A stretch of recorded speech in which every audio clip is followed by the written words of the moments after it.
छत्तीसगढ़ के बेमेतरा जिले के छोटे से गांव पिरदा में कल सुबह तक सब कुछ सामान्य था। सब बढ़िया चल रहा था, लोग आराम से जी रहे थे, अपने अपने काम में लगे हुए थे।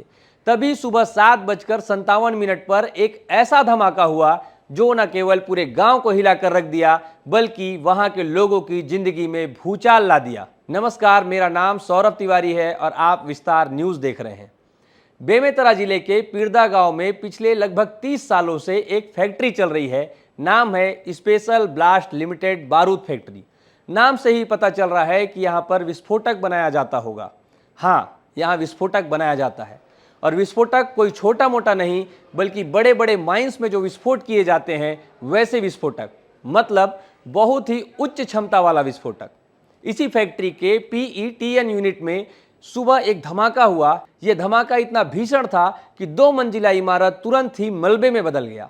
इतना ही नहीं, इसकी धमक 5 किलोमीटर तक महसूस की गई और इसके चीथड़े 1.5 से 2 किलोमीटर तक उड़े। लोगों ने बताया कि ऐसा लग रहा था जैसे भूकंप आ गया है और गांव में अफरा तफरी मच गई।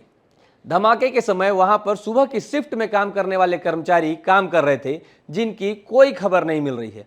शुरुआत में पता चला कि लोग मलबे में दबे हुए हैं, पर जब मलबा तलाशा गया तो केवल मानव अंगों के टुकड़े मिल रहे हैं, जिन्हें पहचानने के लिए अब DNA टेस्ट करवाया जाएगा।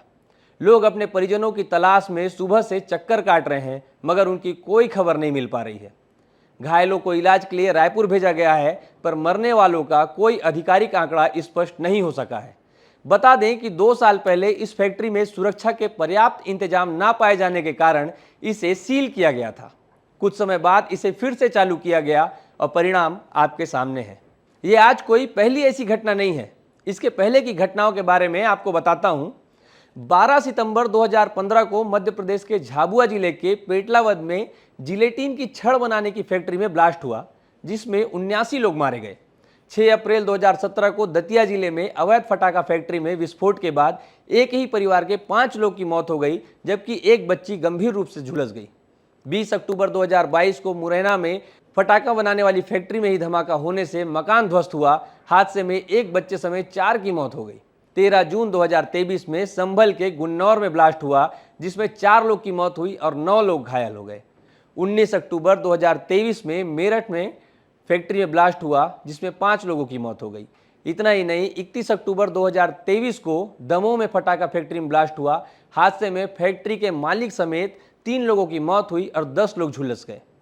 7 फरवरी 2024 मध्य प्रदेश के हरदा जिले में ब्लास्ट हुआ, जिसमें 11 लोग मारे गए और 184 लोग घायल हुए।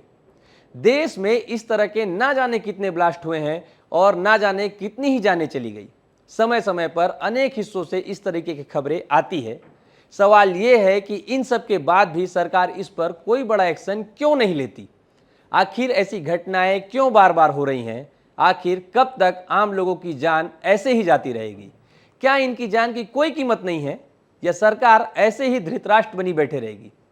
मैं आपसे पूछता हूं, आप बताइए कि इस पूरे मामले पर आप क्या सोचते हैं। धन्यवाद।